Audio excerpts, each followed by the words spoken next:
Judicial classes के YouTube channel में आप सभी का स्वागत है।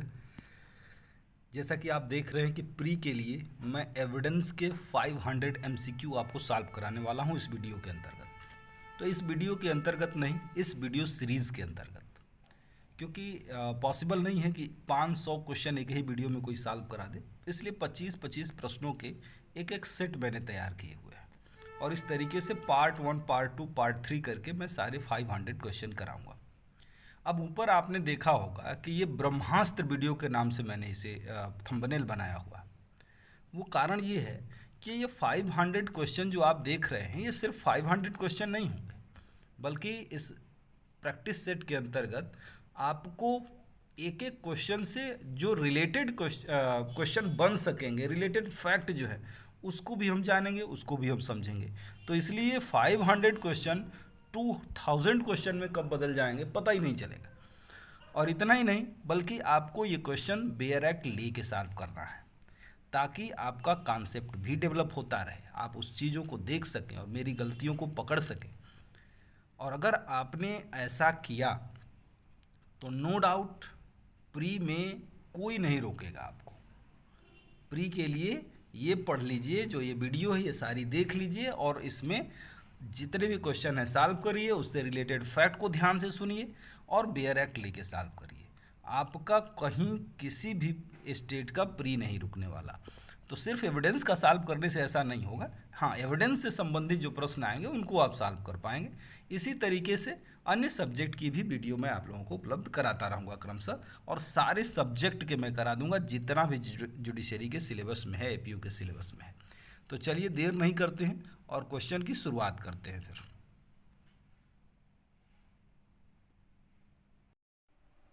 तो आज का हमारा पहला प्रश्न है, विच section of the Indian evidence act is called a residuary section dealing with relevancy of fact. यानी तथ्यों की सुसंगतता के संबंध में रेजिडुअरी सेक्शन यानी अवशिष्ट धारा कौन सी है। अवशिष्ट का मतलब है बची खुची धारा। आपके सामने सारे ऑप्शन हैं और सही ऑप्शन हो जाएगा आपका ऑप्शन नंबर ए। क्यों रेजिडुअरी सेक्शन कहते हैं? क्योंकि इस सेक्शन का प्रोविज़न ही यही है कि जो तथ्य अन्यथा सुसंगत नहीं है वो कब सुसंगत होते हैं। माने अदरवाइज अगर कोई फैक्ट रिलेवेंट नहीं है तो कब रिलेवेंट हो जाता है? जब उस फैक्ट इन इश्यू को या रिलेवेंट फैक्ट को हाईली प्रोबेबल या इम्प्रोबेबल बनाता है तो वो रिलेवेंट हो जाता है। ये बात सेक्शन 11 में। चलिए नेक्स्ट क्वेश्चन कर लेते हैं हम लोग। नेक्स्ट क्वेश्चन है कि विच section of the Indian evidence act lays down rules regarding a relevant fact when the right or custom is in question. Right and custom is in question मतलब अधिकार और रूढ़ि के संबंध में कौन सी धारा इसमें से है जो कि सुसंगत है? ये है धारा 12। सेक्शन 12 में कस्टम और राइट्स के रिलेवेंसी की बात की गई है। हालांकि कस्टम की बात सिर्फ सेक्शन 12 ही नहीं करता, सेक्शन की रिलेवेंसी की बात सेक्शन 48 कहता है, सेक्शन की रिलेवेंसी की बात सेक्शन 32 का क्लास नंबर 4 भी कहता है, क्लास नंबर 7 भी कहता है। तो ये रिलेवेंसी कस्टम की हर जगह है, लेकिन अपनी अपनी उसकी विशेषता है। खैर यहाँ पे जो ऑप्शन है उसमें सेक्शन नंबर 12 भी है। आपको ये बिल्कुल मत टेंशन लीजिएगा कि ये तो सेक्शन बेस्ड क्वेश्चन दोनों लगातार हो गए। दोनों ही नहीं, आगे भी आपके सेक्शन बेस्ड क्वेश्चन मिलेंगे, क्योंकि इस पूरे सीरीज़ के अंतर्गत हम लोग सेक्शन बेस्ड क्वेश्चन भी देखेंगे, इलुस्ट्रेशन बेस्ड क्वेश्चन भी देखेंगे, एक्सप्लेनेशन बेस्ड क्वेश्चन भी देखेंगे और केस डिसीजन बेस्ड क्वेश्चन भी देखेंगे और मिसलेनियस क्वेश्चन भी देखेंगे। तो इसलिए हमने सबके अलग अलग पार्ट बना रखे हैं। तो आप लोगों को पूरा पार्ट जब करेंगे तभी आपके सारे पक्ष मजबूत हो पाएंगे। नेक्स्ट क्वेश्चन ये है, which of the following does not find a mention as showing state of mind under section 14 of the evidence act. धारा 14 के अंतर्गत वो स्टेट ऑफ माइंड यानी मन की दशा को कौन स्पष्ट नहीं करता है, कौन रिलेवेंट नहीं है धारा 14 के अंतर्गत। अब आप देख सकते हैं कि इसमें से कौन सा है। बिल्कुल गलती पकड़ी जा रही है, साफ साफ मोटिव, क्योंकि इलविल, गुड फेथ और नेग्लिजेंस सेक्शन 14 के अंतर्गत तो है, लेकिन मोटिव सेक्शन 8 के अंतर्गत रिलेवेंट है। सेक्शन 8 के अंतर्गत मोटिव, प्रिपरेशन, प्रीवियस और सब्सिक्वेंट रिलेवेंट सब्सिक्वेंट फैक्ट के रेलेवेंसी की बात करता है। तो ये धारा 8 के अंतर्गत रिलेवेंट है, 14 के अंतर्गत नहीं है। Next question, under which one of the following section of the evidence act the previous conviction of a person is relevant, यानी पूर्व दोष सिद्धि सुसंगत है कौन से प्रोविजन के अंतर्गत, धारा 14 के। तो explanation first to second third fourth इसमें ऑप्शन है और सही ऑप्शन हो जाएगा ऑप्शन नंबर बी, यानी explanation number second of section 14। ये दोनों ऑप्शन तो हैं ही नहीं। सेक्शन नंबर 14 में दो ही एक्सप्लेनेशन है, एक फर्स्ट जो बात करता है कि जनरली नहीं पार्टिकुलरली उस मामले में कैसा इंटेंशन था ये देखना चाहिए, और एक्सप्लेनेशन सेकेंड जो है वो प्रीवियस कन्विक्शन की बात करता है। हालांकि प्रीवियस कन्विक्शन सिर्फ सेक्शन 14 में ही रिलेवेंट नहीं है, बल्कि प्रीवियस कन्विक्शन सेक्शन 54 के सेकेंड एक्सप्लेनेशन में भी रिलेवेंट है। तो रिलेवेंसी की बात यहाँ दोनों जगह की गई है। हालांकि प्रीवियस कन्विक्शन वहाँ भी एक्सेप्ट किया जाता है जब सेक्शन नंबर 153 के अंतर्गत बात होती है। तो नेक्स्ट क्वेश्चन कर लेते हैं। ये है आपका अगला question, under section 14 of the Indian evidence act 1872 which one of the following fact become relevant namely, धारा 14 के अंतर्गत इसमें से कौन सा फैक्ट है जो रिलेवेंट है, जो मन की दशा मन की दशा को, शरीर की दशा को, शारीरिक संवेदना को और ऑल ऑफ दी अबव क्या रिलेवेंट है। सेक्शन नंबर 14 के संबंध में ये सारी चीज़ें रिलेवेंट हैं। शरीर और मन की दशा और शारीरिक संवेदना ये सब चीज़ें रिलेवेंट हैं। नेक्स्ट ये मिला लीजिए आप, इसको मैं पढ़ूंगा नहीं, आप मिला लीजिए।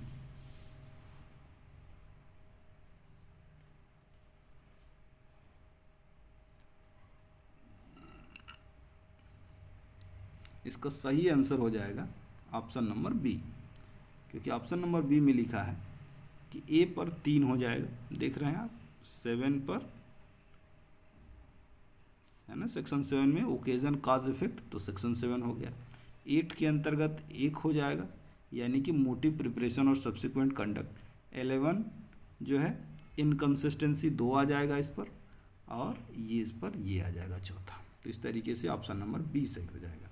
Next question, which one of the following section of the Indian evidence act defines admission, ये तो बहुत आसान प्रश्न है आपके लिए कि स्वीकृति को कौन सी धारा परिभाषित करती है, धारा 14 परिभाषित करती है बहुत आसान क्वेश्चन लेकिन बहुत बार पूछा गया है। नेक्स्ट है, which of the following section was amended by the information technology act 2000, कौन सी धारा है जो सूचना प्रौद्योगिकी अधिनियम 2000 के द्वारा जोड़ा गया है, संशोधित किया गया है, जोड़ा नहीं संशोधित किया गया है। तो ये धारा हो जाएगी सेक्शन 17, क्योंकि इसी में बात कही गई है कि जो कोई मौखिक लिखित शब्दों द्वारा या इलेक्ट्रॉनिक अभिलेख के माध्यम से किसी भी तरीके से अगर वो स्वीकृति करता है तो वो स्वीकृति मान्य होती है। नेक्स्ट है कि the general rule is that admission are proved against the maker, माने सामान्य नियम है कि स्वीकृति हमेशा उसे करने वाले के विरुद्ध होती है। Which of the following provision of the Indian evidence act provide the exception of this rule, इसका अपवाद कौन सी धारा बताती है। ये है सेक्शन 23। सेक्शन 23 में इसके 3 एक अपवाद बताए गए हैं। सेक्शन मर जाता तो 32 के अंतर्गत रिलेवेंट हो जाता, वो उस समय की गई थी जब शरीर या मन की दशा ऐसी मौजूद थी। और तीसरा है कि स्वीकृति के रूप में नहीं किसी अन्य रूप में सुसंगत है तो उसके पक्ष में भी साबित की जा सकती है। ये सेक्शन 21 के प्रोविजो 3 थे, ये उसके एक्सेप्शन है। नेक्स्ट प्रश्न कर लेते हैं, under Indian evidence act 1872 the provision of relevancy of oral admission as to content of electronic record is provided under,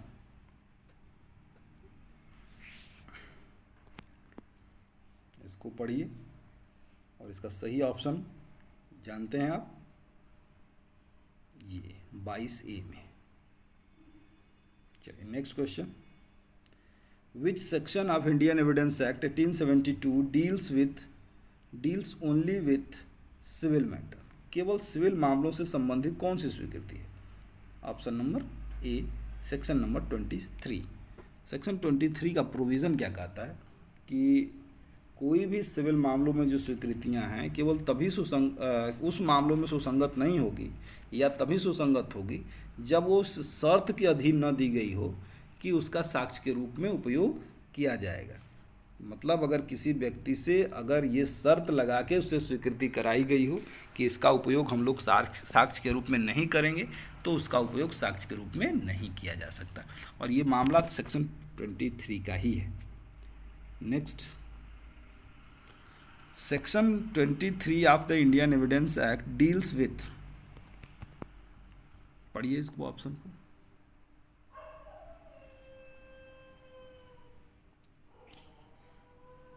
इसका सही ऑप्शन आप देख लिए होंगे।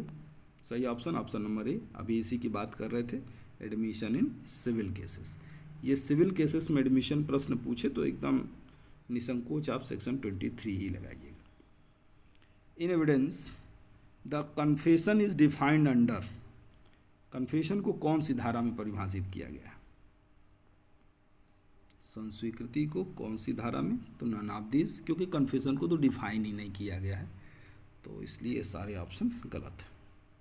Next, confession caused by inducement, threat और promise when relevant in criminal proceeding is covered by, when irrelevant in criminal proceeding is covered by, option A section 24, 26, 21 and 28। Section based question है तो ये तो आप भूलेंगे ही नहीं। ये है आपका सेक्शन नंबर 24, सेक्शन नंबर 24 में है ये बात। चलिए आगे बढ़ते हैं फिर।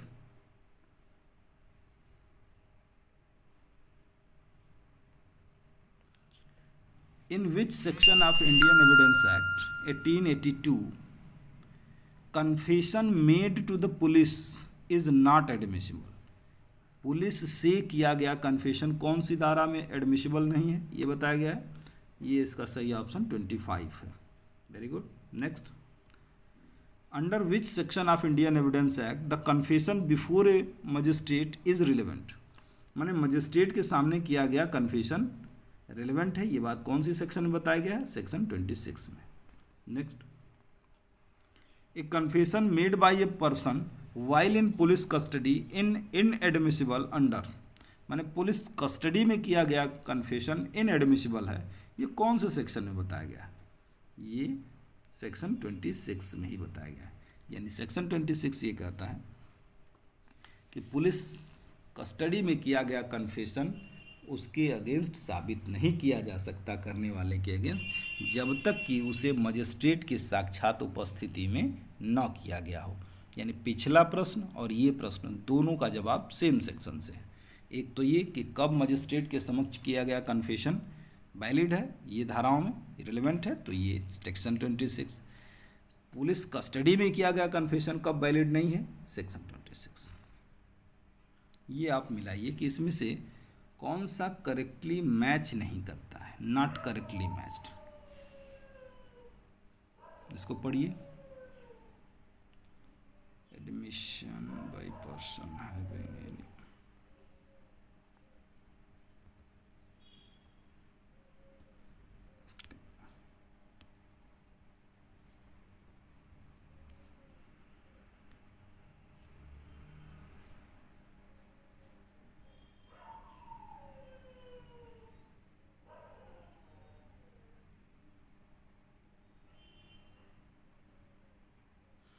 इसमें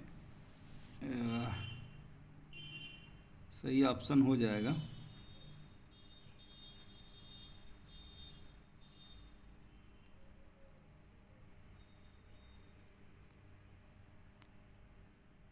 ये तो क्वेश्चन ही गलत हो गया ना, फिर ये क्वेश्चन ही गलत हो गया, क्योंकि इसमें ये भी सही, ये भी सही और ये भी सही है, गलत एक ठो है।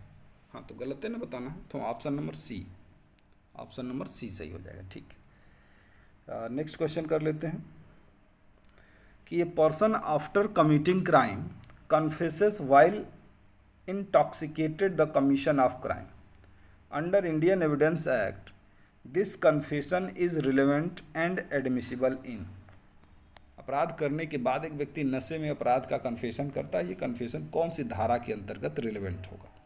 इसका सही ऑप्शन है ऑप्शन नंबर ए, यानी सेक्शन 21, कि अगर कोई संस्वीकृति अन्यथा सुसंगत है तो फिर सिर्फ इन कारणों से विसंगत नहीं हो जाएगी कि नशे में है या प्रश्नों के उत्तर में का जवाब देने के लिए वो बाउंड नहीं था या उसे ये बताया नहीं गया था कि उसके अगेंस्ट अगर करेगा कन्फेशन तो यूज होगा, तब भी वो रिलेवेंट होता है। एक्स्ट्रा रहने दीजिए। नेक्स्ट क्वेश्चन कर लेते हैं हम लोग। Confession of an accused is admissible against the other co-accused under of the evidence act, यानी सह अभियुक्त की संस्वीकृति कौन सी धारा के अंतर्गत सुसंगत होती है? इसका सही ऑप्शन है ऑप्शन नंबर सी। इस पर केस भी आप जानते ही हैं, Kashmira Singh versus state of MP की लीडिंग केस है। चलिए जब केस वाले में आएंगे तो उसको डिस्कस करेंगे। In which section doctrine of dying declaration is found? Dying declaration का रूल कौन सी धारा में है? तो इसके लिए तो बहुत आसान प्रश्न हो गया आपके लिए, ये सेक्शन 32 का class number 1। The evidence act provides for exception of the hearsay rule under. Hearsay rule जानते हैं ना, अनुश्रुत साक्ष्य के अपवाद के रूप में कौन सा लागू होता है? ये हो गया एडमिशन एंड कन्फेशन, फिर उसके बाद हो गया section 32, 33, section 34, 35, all of the above. तो इसको थोड़ा सा मैं सुधारने की बात करूँगा, ये सेक्शन 17 से लेके 31 होना चाहिए, ठीक है ना? हाँ, मतलब थोड़ा मिस्टेक है। तो ऑप्शन नंबर ए भी सही है, बी भी सही है, सी भी सही है, मतलब हियरसे एविडेंस की ये सारे एक्सेप्शन है। तो सही ऑप्शन क्या हो गया? Option number D. चलिए नेक्स्ट प्रश्न। Which one of the following statement is correct? A dying declaration made under section 32 of the Indian evidence act 1872 is subject to the control of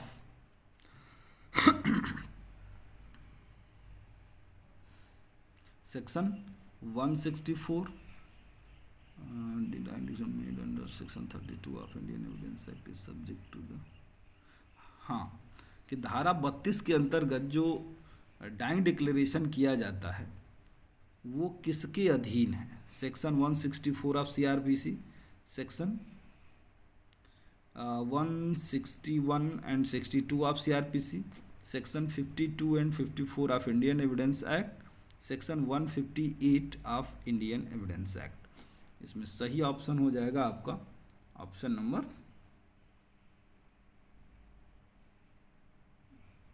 D, section 158। 158 क्या कहता है कि section 32 हो चाहे 33 हो, अगर कोई व्यक्ति कोई स्टेटमेंट देख के मर गया है और उसके स्टेटमेंट को रिलेवेंट बनाया गया है तो उस स्टेटमेंट को वैसे ही झुठलाया जा सकता है, वैसे ही गलत साबित किया जा सकता है, उसके विरुद्ध भी वैसे ही साक्ष्य दिए जा सकते हैं जैसे कि वो व्यक्ति जीवित होता तो दिया जाता। तो ये बात सेक्शन 158 में ही लिखी है।